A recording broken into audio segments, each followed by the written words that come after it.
Along with children, the elderly are the most vulnerable demographic group in any society. Unfortunately, their vulnerabilities often make them the victims of crime. There are several factors that lead predators to prey on the elderly. Most obvious is the fact that the elderly are often not strong enough to fight off robberies and physical attacks. The average criminal looks for easy marks and victims who will give minimal resistance, so the elderly are often preferred over younger, stronger victims. The fact that many senior citizens live alone also contributes to their becoming crime victims. Criminals prefer to operate in the shadows and to leave as few witnesses to their crimes as possible, so an old person living alone is an optimal target in many ways. Finally, the numerous medical maladies that come with old age play a role in the victimhood of senior citizens. Elderly people afflicted with ailments such as dementia and Alzheimer's disease often makes filing a police report difficult, and if a case goes to trial, their testimony is questionable. Also, physical diseases can limit an elderly person's ability to even call for help. Despite the sobering statistics that show that elderly people often have a greater chance of being crime victims in general, there is one category of crime that they are less likely to face: serial killing. The average serial killer prefers to hunt victims who are often considered society's throwaways: prostitutes, homeless people, drug users, and alcoholics. When serial killers do target vulnerable demographics, it tends to be children instead of the elderly. The reasons for this preference aren't known. It may have to do with the fact that most serial killers are younger to middle age when they start, or it could have to do with access to victims. Whatever the reasons, serial killers who target senior citizens are extremely rare, which makes the next case that much more interesting.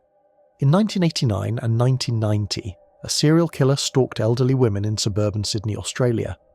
Most of the victims were well off to wealthy, and many of the murders took place in broad daylight near many witnesses.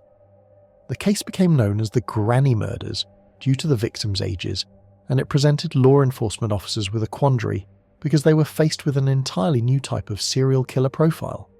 But once John Wayne Glover was arrested for the murders, a closer look at his background revealed that, although he may not have fit the standard serial killer profile in terms of victimology, he possessed many of the other attributes of a standard sociopath. John Wayne Glover was born in 1932 in Wolverhampton, United Kingdom. As a child, Glover was often hungry and had few luxuries due to rationing during World War II. He was said to have taken the situation in stride, but he also began running with a tougher crowd of older kids. While hanging out with these older kids, Glover learned how to steal food and money to avoid hunger. Glover had no moral compunctions about stealing, with the war being an excuse instead of a reason to commit criminal acts. He never shared his scores with his family and would often steal from those closest to him. Glover's petty thefts continued until he was arrested numerous times in his teens, which resulted in him spending considerable time in state juvenile detention facilities. Having no direction or academic ambitions in school, Glover joined the military in the mid-1950s. He thought that the military would give him some job and life skills, but he was promptly discharged when military officials learned that he lied about his juvenile criminal record on his application. Dejected, Glover went back home to live with his mother Frida. Most serial killers express traits in their childhoods that point toward their murderous potentials. One of these traits, which Glover clearly exhibited, is a fractured and perhaps unnatural relationship with one's parents. Glover never knew his father, and his mother was an overbearing and pushy woman. As Glover got older, he grew to resent and eventually hate his mother. For her part, Frida didn't seem to care what her son thought of her. She never tried to hide her alcohol abuse from John, nor did she seem to have any shame about the constant line of men who came and went from their home. Frida married and divorced several times during her lifetime, but none of the men she was with ever took an interest in providing John with a positive male role model. In reality, most of the men Frida Glover associated with were far from being role models, as most were alcoholics, drifters, and criminals. John Wayne Glover had to learn how to be a man on the streets. During the early part of the 20th century, the Australian government embarked on an official program known as the White Australia Policy. The program barred or severely limited immigrants from traditionally non-white countries while promoting immigration from white countries, especially English-speaking countries such as the United Kingdom, Ireland, Canada, and the United States. Since Australia was still in the Commonwealth of Nations, immigration from another Commonwealth country, such as the United Kingdom, was much easier. John Wayne Glover applied for and was granted a residence and work permit for Australia in 1956. Once he moved down under, he never returned to the UK. Glover's move to Australia did little to mitigate his propensity and penchant for crime. He racked up several convictions in the states of Victoria and New South Wales for theft and fraud, but more ominously, the types of crimes he engaged in began to evolve. While Glover kept doing crimes for financial motives, he was also arrested for a number of minor sex offences in the early 1960s. Actually, some of those crimes would be considered major by today's standards. Attempted sexual assault and exposure will certainly get one placed on any sex offender registry today, but they were reduced through plea bargains. Although he was caught on several occasions, John Wayne Glover was learning important lessons about the system and how to get away with satisfying his dark desires. As he committed lesser sex crimes on the streets of Melbourne and Sydney, he learned that stealth was his ally. Glover was arrested for a number of his crimes because he spent too much time at the crime scene, so his MO evolved to include quick strikes, where he would either break into a place or commit a sex act and then leave quickly. Glover also learned that in a big city, anonymity could be a criminal's best friend. He preferred to prowl in areas that he knew, but where he didn't necessarily have a connection in terms of work or family. Glover was also helped by the fact that he was a rather nondescript-looking guy. He could blend in relatively well with a crowd, and despite his abnormal sexuality, he was intelligent enough to keep that hidden from most people. He was also articulate enough to be able to strike up good conversation with most people. By his late 20s, John Wayne Glover had developed all the tools a successful serial killer needs. With that said, Glover built up a respectable public persona by the late 1960s. He married in 1968 and later had 2 daughters, and his last run-in with law enforcement was several years prior. He became a successful salesman for the 4 and 20 Meat Pie Company, and eventually bought a nice home in the Sydney suburbs. To everyone that had known Glover for a number of years, it looked like he had turned the page on his criminal past by 1970. That couldn't have been further from the truth. By the mid-1970s, Glover's hatred of his mother was compounded by an equally negative feeling toward his mother-in-law. Glover rarely confronted either woman, instead letting his feelings for the women fester and brew into a bizarre fetish for all elderly women. "We can only assume, but a lot of it goes back to his own life," said one of the detectives who worked on the Granny murders. He did have a very serious dislike of his own mother and mother-in-law, what could have amounted to hatred. But like nearly every successful serial killer, Glover was able to hide his true feelings from those closest to him. Unable to suppress his unnatural feelings toward elderly women anymore, Glover decided to instead feed his impulses in a gradual way. He began volunteering at nursing homes in the 1970s, where he was able to spy on vulnerable elderly women. Eventually, Glover became more bold and confident, and began entering women's rooms without permission, often fondling them before quickly leaving. Glover was able to get away with these crimes because, just like a true predator, he sized his victims up before making a move. He usually targeted women with dementia or some other disability that limited their ability to either call for help or to later give a statement. In 1976, Glover's mother immigrated to Australia, which actually led to an increase in his serial molester activities. Although by all accounts he hated his mother and probably would have rather not seen her again after he left England, she developed breast cancer not long after moving to Australia and was forced to live in a nursing home. Not long after, Glover's mother-in-law was also admitted to a nursing home. By the late 1980s, Glover was a regular visitor in several of Sydney's nursing homes, always with a legitimate reason. If he wasn't volunteering in a nursing home, he was visiting his mother or mother-in-law, or he was making a sales call with the Meat Pie Company. Still, some of the staff at the nursing homes began to think it was strange that a middle-aged man would want to spend so much time in nursing homes. Then, in December 1988, the curious staff member's suspicions were verified when he was accused of fondling a resident at a nursing home. The police were called, but the victim was in no real condition to give a statement to the police, never mind testify in court if it were to go that far. The victim's family also wanted the case to go away, so charges were never filed against Glover.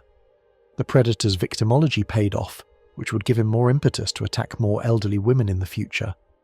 John Wayne Glover was free to roam the streets of Sydney to find more victims. It remains unknown why John Wayne Glover made the drastic step from fondling to murder, or why he did so at the age of 56, which is considerably older than when most serial killers begin their killing careers. Before he began killing, though, Glover took the next step by physically assaulting an elderly woman. On the afternoon of January 11th, 1989, Glover was walking around the affluent North Shore neighbourhood of Sydney when he was gripped by his compulsion to victimise an old woman. Prior to this point, fondling his victims was enough to sate his desires, but on this day he felt the urge to physically hurt someone. Glover spotted 84-year-old Margaret Todhunter walking down the street and quickly went in for an attack. He punched the senior citizen in the face and took her purse. Glover then took the more than $200 that he got from Todhunter and went drinking and gambling at the local Returned and Services League. RSL clubs are roughly the equivalent of VFW clubs in the United States of Australia chapter. John Glover committed his first known act of violence against an elderly woman, but it was just the beginning in what would become known as the Granny Murders. The assault on Todhunter was investigated by the police, but they listed it as an average mugging, and the case was quickly forgotten. For his part, Glover was extremely worried about getting caught at first, although those fears quickly subsided when he never heard about the case on the news. The pleasure that Glover received from assaulting Todhunter was quickly replaced by an even stronger desire to do more violence. Glover began thinking about violence and murder nearly every waking moment of the day, and began planning his next move. The more he thought about it, the more he realised that the mugging of Todhunter provided him with a template for future crimes. Glover decided that the North Shore would be his hunting grounds. He knew the area well, wouldn't stand out among the residents, and it was full of his favourite victim demographic, vulnerable, elderly women. Although Glover planned his crimes in terms of general location, he was for the most part a disorganised serial killer. He would often strike his victims unplanned and sometimes in daylight with witnesses nearby. Alcohol also appeared to have played a role in Glover's murders. After spending the afternoon of March 1st, 1989, drinking at a local RSL club, Glover began walking home when he noticed 82-year-old Gwendolyn Mitchell-Hill walking the other way to her apartment. The opportunity was just too good to pass up for Glover. He turned around and began following the oblivious Mitchell-Hill and reached into his jacket pocket to pull out a hammer he had been carrying since the January 11th attack. Glover waited until Mitchell-Hill was about to enter her apartment when he attacked. After striking her over a dozen times with the hammer, Glover grabbed his helpless victim's purse and took all the cash. He then quickly but calmly made his way home. Gwendolyn Mitchell-Hill was an incredibly strong woman for her age. Although barely conscious, she somehow crawled away from where Glover left her, apparently trying to get help, but unfortunately died a short time later. When the police arrived, they found the crime scene literally washed. Gwendolyn's neighbours found her bloody and broken body, and after calling the police and paramedics, they decided to clean the blood from the apartment's entryway. It was the first, but not the last time that fate and circumstances would facilitate Glover's murderous rampage. John Wayne Glover finally got a taste of murder, and he liked it. Just over a week later, on March 9th, Glover once more felt the inexorable drive to kill. To sate his sick desire, Glover went back to the same neighbourhood where he claimed his first life, and found 84-year-old Winfreda Isabel Ashton walking home from the store. Glover followed his quarry for a few minutes until he didn't see anyone else around, and then he pounced. He pulled Winfreda into some bushes where he beat the helpless old woman and then pulled off her pantyhose and strangled her to death with them. As with the previous murder, Glover took his victim's purse and used the money to drink and gamble at a bar. Winfreda's body was discovered later in the day, and when the police arrived to investigate, they were immediately struck with similarities between this murder and the Mitchell-Hill murder. A forensic examination of Winfreda's body detected no semen, but the placement of her body suggested that it was a sexual crime. The Sydney police believed that they had a potential serial killer who hunted elderly women on their hands. Despite their initial theory, the police never related this idea to the public.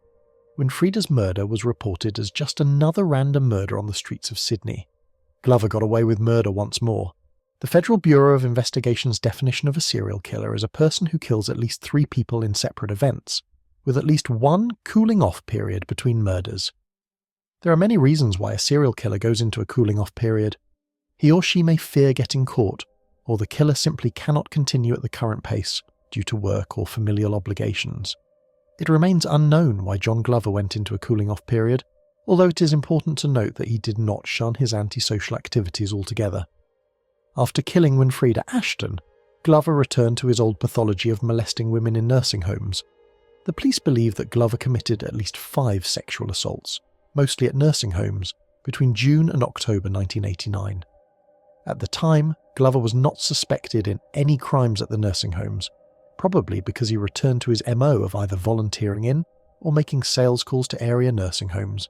He had legitimate reasons to be in nursing homes, and he always presented himself in a professional, comforting manner. But simply molesting elderly women was no longer enough for John Wayne Glover. He needed to kill. No longer able to fight the urge to kill, Glover returned to his old hunting grounds of the North Shore on November 2nd, 1989 to claim another victim.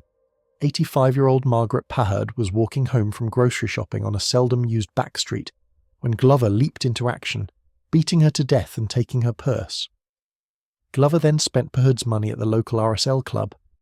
At this point, Glover had hit his serial killer stride. He knew when, where, and how to hit his victims and showed no signs of slowing down. Glover was about to get much bolder and brazen with his crimes.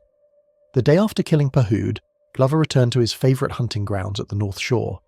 The granny killer didn't have to wait long before he spotted his next victim, 81-year-old Olive Cleveland, walking to her apartment with groceries in her hands. Just as Cleveland was about to go through the doorway of her retirement community, Glover pulled her down a ramp and into some bushes where he beat and then strangled the senior citizen with her own pantyhose. Glover then took the cash from her purse and went out drinking. Cleveland's body was found a short time later by staff of the retirement home, and despite her pantyhose being wrapped around her neck, they thought that she had died from a fall down the ramp. The staff cleaned the scene, wiping away any potential forensic evidence. Glover would strike again on November 23rd when he spotted 93-year-old North Shore resident Muriel Falconer walking home from a supermarket while he was driving through his hunting grounds. Despite it being the middle of the day with plenty of people around, the opportunity was too much for Glover. He parked his car, which coincidentally happened to be across from a police station, and followed Falconer until he could strike. Glover dispatched of Falconer following his standard MO, but was seen by a witness leaving the scene. Would this be the end for the granny killer? Once the police deduced that Muriel Falconer was a murder victim, and in all likelihood the victim of a serial killer, they released their findings to the press. The Australian media had a field day with the story, which was in print every day and headlined on every television news report. Although serial killings were not unknown in Australia in the late 1980s, Glover was one of the first in Sydney, and his reign of terror was unique because it was reported by the media and followed by the public as it happened. Special news reports warned elderly women to travel in groups and be on alert for any suspicious acting man, because he could be what they were then calling the granny killer. Glover too watched the news reports from the safety of his suburban home. The intense media and police pressure forced the granny killer to go into another cooling-off period, but like his first one, he did not stop committing crimes altogether. Exactly a year after he began killing on January 11, 1990, Glover made a costly mistake that would ultimately lead to his arrest. On the day in question, Glover was making his rounds as a salesman to various institutions around Sydney when he decided to stop at a nursing home he had visited in the past. After lurking around the halls looking for a victim, he spotted a vulnerable 82-year-old woman alone in a room. Glover crept into the room and began molesting the woman, but she tried to fight him off and made enough of a commotion that the granny killer got scared and fled. Although staff members were unable to stop Glover from leaving, one of them was able to write down his license plate number. When the police first received the report of Glover's latest sexual assault, they didn't think that it was anything more than a molestation case. They tracked down Glover through the license plate number and asked him to come into the nearest police station for an interview, but he refused. The police then decided to pay a visit to Glover's home, but when they got there, they were told by his wife that he was in the hospital, recovering from a suicide attempt the previous night. He had apparently taken an overdose of sleeping pills. Detectives next made a visit to the hospital, where they first talked to workers who gave the investigators a piece of paper with some cryptic messages scrawled on it. The police were immediately struck by the phrase, "No more grannies," which made them think of the recent granny killer case. At this point, the investigators believed that Glover was the granny killer, but they decided not to show their hands and instead only questioned him about the plethora of nursing home assaults he committed. The investigators were positive that Glover was their man, but they didn't think they had enough evidence to make the case stick in court. Instead of arresting him, they decided to keep him under or around-the-clock surveillance. The Sydney police, though, learned that it is impossible to watch a person every second of the day. After Glover was released from the hospital, he quickly noticed that wherever he went, the police followed. It was no doubt unsettling for the serial killer and temporarily put an end to his nefarious activities, but Glover's urge to kill was too great. He would not let the police keep him from taking one last life. Glover's final victim was a bit of change from his normal MO and signature. In all of his previous murders, Glover hunted down women over the age of 80 who were unknown to him, murdered and robbed them, and left their bodies at the scene. The move helped him avoid capture, but on March 19, 1990, Glover may very well have been trying to get captured when he claimed his last victim. On the morning in question, the police watched as Glover left his home and drove a few miles to another house. They didn't know it at the time, but the house belonged to 60-year-old Joan Sinclair, who was a longtime friend of Glover and his family. The police had to make a decision: blow their cover but possibly stop a crime in the process, or let things develop so that they could build a better case. They chose to follow the second course. When a few hours passed and Glover had still not emerged from the house, the police started regretting their decision. Finally, at about 5 p.m, they decided to enter the house without a warrant. They found Sinclair in a pool of blood, dead from a combination of being bludgeoned and strangled. A further search of the house discovered Glover unconscious in a bathtub, overdosed on Valium with his wrists slit. Glover was rushed to a hospital where it was determined that his wounds were superficial. He would live to face a jury for the Granny murders. Although most of the evidence linking Glover to the Granny murders was circumstantial, there was plenty of it, and the fact the manner in which he was discovered at Joan Sinclair's house was tantamount to a smoking gun. His lawyers offered the only defence they could: diminished capacity. The prosecution countered that Glover was totally sane, and that only a person with complete mental capacity could plan the murders as he did. They also argued that his crimes had a strong financial incentive because he robbed most of his victims and used the money to gamble and drink. Finally, the prosecution stated that he made the crimes look sexual in nature, just to throw the investigators off his trail. It didn't take long for a jury to come back with a guilty verdict. Before he killed himself, Glover met with a friend in prison and gave the person a sketch with the number 9 written on it. Some believe that 9 represents the number of unknown murder victims Glover claimed. Investigators are taking a look at a number of unsolved murders that possibly fit Glover's signature and MO, but without his cooperation, it will be difficult to say for certain how many, if any, other elderly women the Granny murderer killed. Hey friends, thank you for listening to today's story. Make sure to click the notification icon to stay updated on all future narrations. I release new videos twice every day at 10 a.m. and 8 p.m. Eastern Time. If you have a story to share, please send it to the email displayed on the screen.